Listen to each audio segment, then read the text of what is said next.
Teología básica por el Dr. Charles C. Riley, sección 12. Sobre esta roca edificaré mi iglesia. Capítulo 75. La adoración de la iglesia. El significado de la adoración. A. Las palabras implicadas. 1. Proskuneo. Esta palabra primaria en denotar adoración está relacionada con la idea de besar, como en besar la tierra para honrar las deidades de la tierra. Llegó pues a connotar el postrarse en reverencia. Esto demostraba que el adorador consideraba el objeto digno de ofrecerle aquello que le estaba ofreciendo. Aún la palabra en inglés worship, una forma achicada de la palabra worship, dignidad, significa atribuirle valor al objeto adorado. Nuestro Señor usó esta palabra en su declaración clásica sobre la adoración en Juan 4:24.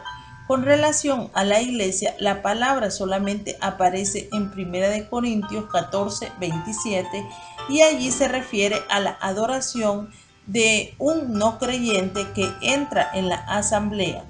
Posiblemente se evitó el uso de ese término al describir la adoración de la iglesia primitiva debido a su asociación con los ritos paganos y la idea de que la adoración proskuneo se hacía en la presencia visible del objeto adorado.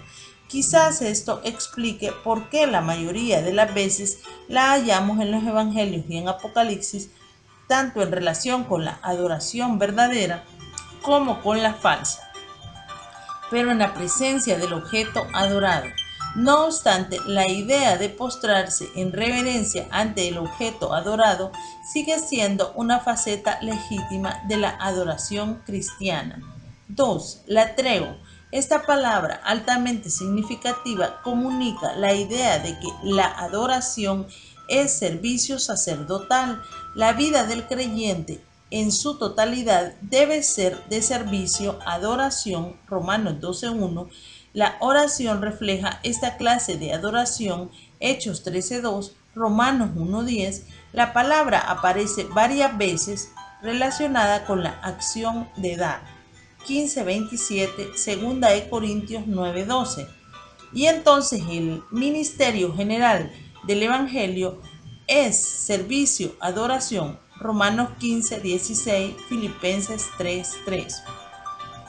Es posible que el hecho de que se use esta palabra en vez de la primera con respecto a la adoración del creyente se debía simplemente a que, puesto que Cristo no es visible hoy en día, nuestra adoración ha de demostrarse en servicio. B. El concepto. La adoración de la iglesia entonces consiste en servicio individual, corporal, público y privado para el Señor, lo cual se produce por reverencia y sumisión a quien es completamente digno. 2. El carácter de la adoración. Juan 4:24.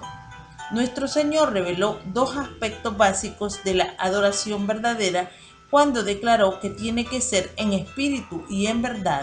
En espíritu incluye tres cosas en cuanto al centro de adoración. 1. La adoración puede y debe efectuarse en cualquier lugar y en todo lugar, puesto que lo espiritual no está confinado a un lugar o un tiempo determinado.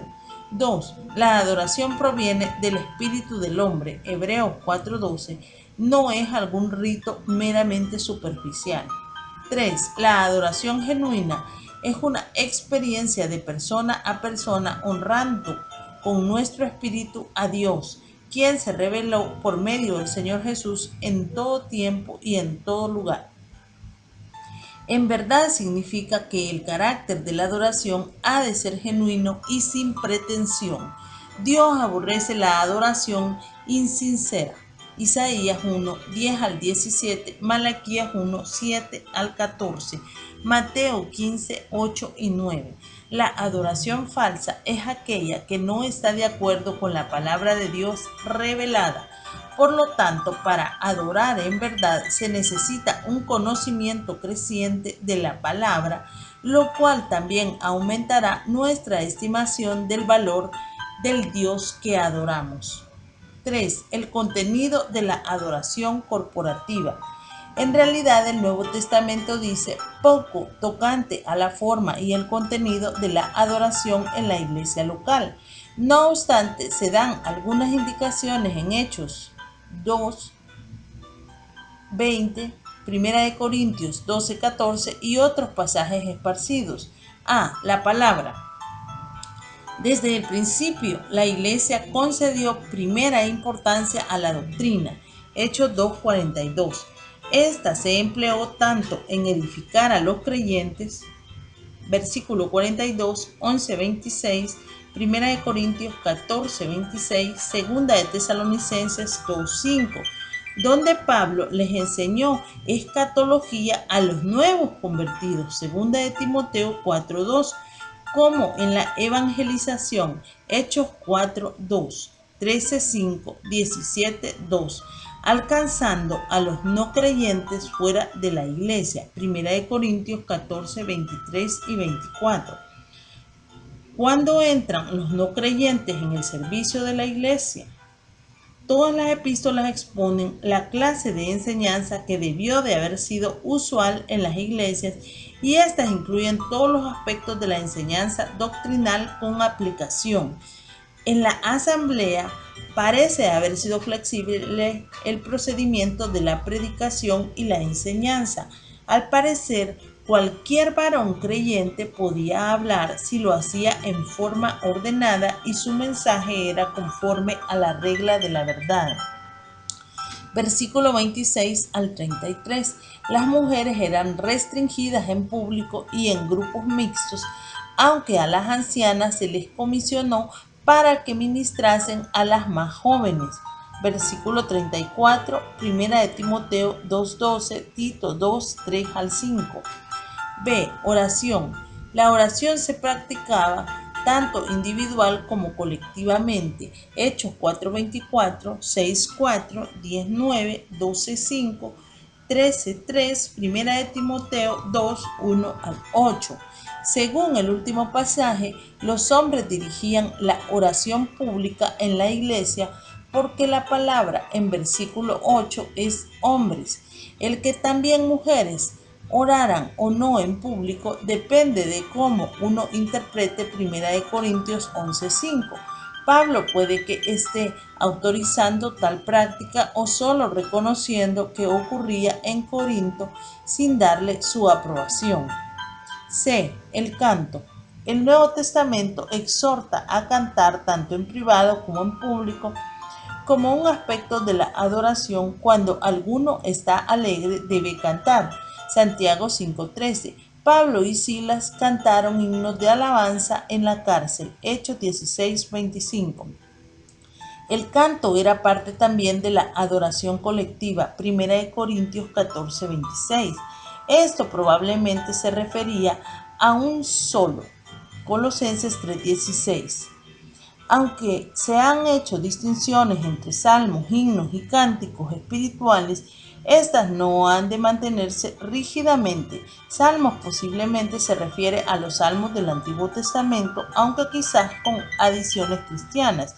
Himnos pueden ser alabanzas dirigidas a Dios, pero quizás incluyan el uso de los salmos. Hechos 16:25. Tal vez los cánticos espirituales incluyan una variedad más amplia de temas. La música es una parte importante de la adoración en la mayoría de las iglesias hoy en día. Varios pasajes neotestamentarios puede que contengan partes de himnos que cantaba la iglesia primitiva. Efesios 5:14, 1 de Timoteo 3:16. Las muchas doxologías también subrayan este aspecto importante de la adoración. Romanos 9:5, 11:33 al 36, 16:27, Filipenses 4:20, 1 de Timoteo 6:16, 2 de Timoteo 4:18. No es improbable que algunos de estos versículos reflejen declaraciones credales que se pronunciaban sin acompañamiento musical. 1 de Timoteo 3:16 sirve como el ejemplo más claro. Otros quizá incluyan 1 Corintios 12:3, 15:3 al 5 y 16:22. Estos vistazos sugieren que la recitación de un pacto de la Iglesia, no practicado tanto hoy en día como antaño, puede ser apropiado y provechoso. Podemos espigar algunos principios para el uso de la música en la Iglesia hoy en día.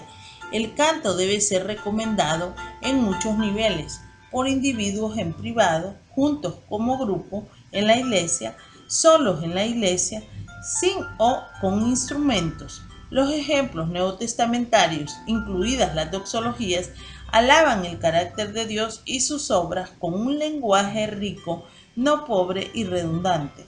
El Nuevo Testamento no da indicación alguna de las formas musicales que se empleaban. Dar. El Nuevo Testamento dice más acerca de dar que de cualquier otro aspecto de la vida de la Iglesia. El dar a otros sirve como prueba clara del amor de uno para con Dios. Santiago 2:15 al 17, Primera de Juan 3:17 y 18, deben hacerse voluntariamente, versículos 11 y 12, 4, 7, liberalmente y aunque uno sea pobre, versículo 12, con alegría, 4:7, y de acuerdo con la medida de prosperidad que Dios le da al individuo, 1 Corintios 16:2. En lo que concierne a la revelación del Nuevo Testamento, el dar era el área principal en la cual había un esfuerzo cooperativo entre varias iglesias. Hechos 11, 27 al 30, 2 Corintios 8 y 9. Comunión. La iglesia primitiva perseveraba en la comunión. Hechos 2:42. Esto significa que tenían una estrecha relación unos con otros. Este acercamiento consistía en su lealtad doctrinal común, su disposición a compartir las cosas materiales, la experiencia de comunión en la cena del Señor y la participación en las oraciones. En otras palabras, todos los aspectos de la adoración constituyen la comunión. No es una entidad separada que existe por sí misma. Es la práctica de la adoración colectiva basándose en la ilustración de 1 Corintios 12. Se le puede llamar la vida corporativa, pero tomando como base la ilustración de Efesios 2, puede llamarse igualmente vida doméstica. La meta, sea cual fuere la clasificación, es aumentar la salud, la fortaleza, la responsabilidad y la cantidad numérica del cuerpo o familia. Efesios 4, 12 al 17. 4. El día para la adoración corporativa. La iglesia neotestamentaria empleaba el domingo como su día de adoración corporativa. Lo hacían a pesar del hecho de que no era un día festivo semanal en el cual las personas estuvieran de asueto. Sin duda, muchos esclavos cristianos estaban en la obligación de trabajar todo el día y cada día, pero aún así hacían tiempo para la adoración corporativa. El origen del Día del Señor. Aunque los escritores modernos invariablemente intentan enfatizar la conexión entre el Día del Señor y el sábado, la iglesia primitiva y los padres de la iglesia no hacían ese énfasis.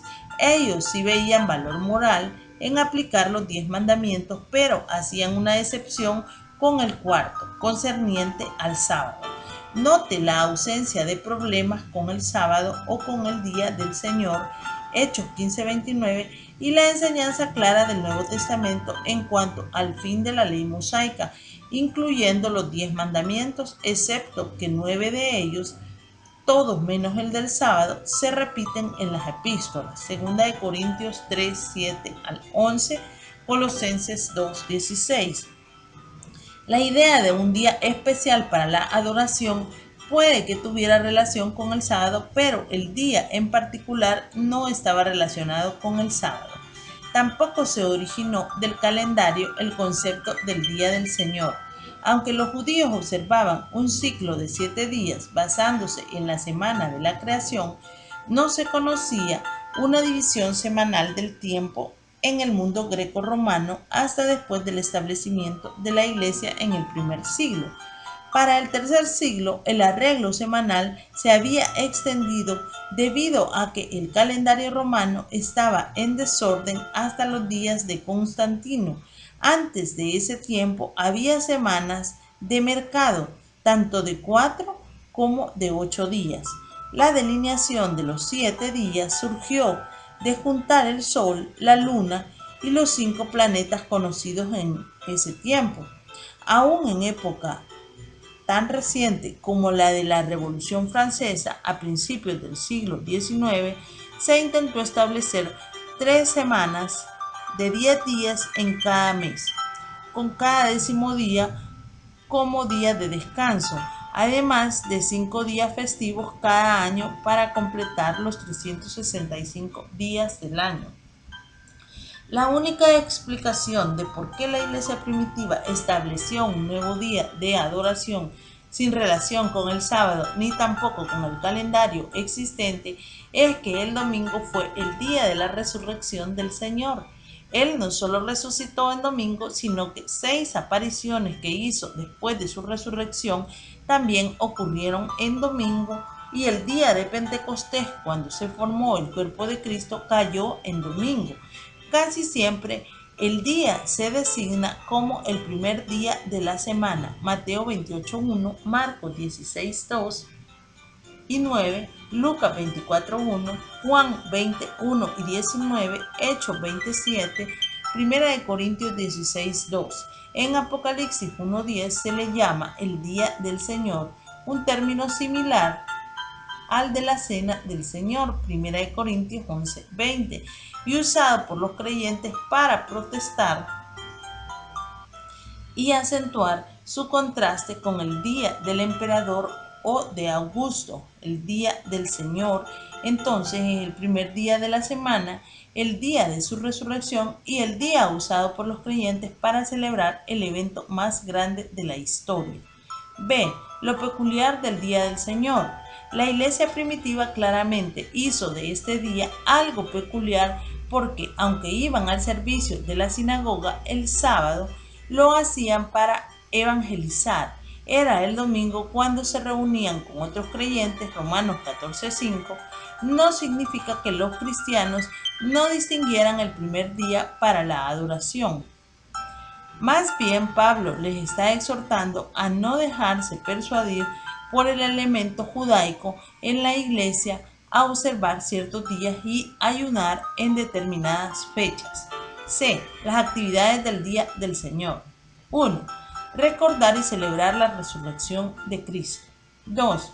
Reunirse para la adoración corporativa. Hebreos 10:25, 1 Corintios 3:16. 3. Determinar cuánto dar. 1 Corintios 3:16. 4. Observar la cena del Señor. Hechos 27. D. El descuido contemporáneo del día del Señor. 1. La razón. En los países cristianizados, el domingo civil, con su cesación parcial de actividades regulares, ha llegado a llenarse de otras actividades, juegos especiales, oportunidades para hacer compras, etc. Los creyentes están muy enredados en estos usos seculares del día del Señor. Las iglesias también abandonan oportunidades para usar las horas disponibles del domingo para sus actividades. Como resultado, puede que pronto el domingo será como todos los otros días de la semana, que también se requerirán en el mismo horas regulares de trabajo, y los creyentes estarán de nuevo como en el primer siglo, tratando de encontrar horas temprano en la mañana o tarde en la noche para la adoración. 2. Los resultados. Descuidar el día del Señor es menospreciarlo a Él. El embotar el testimonio a su resurrección y perder los beneficios del ministerio y la protección de la adoración corporativa.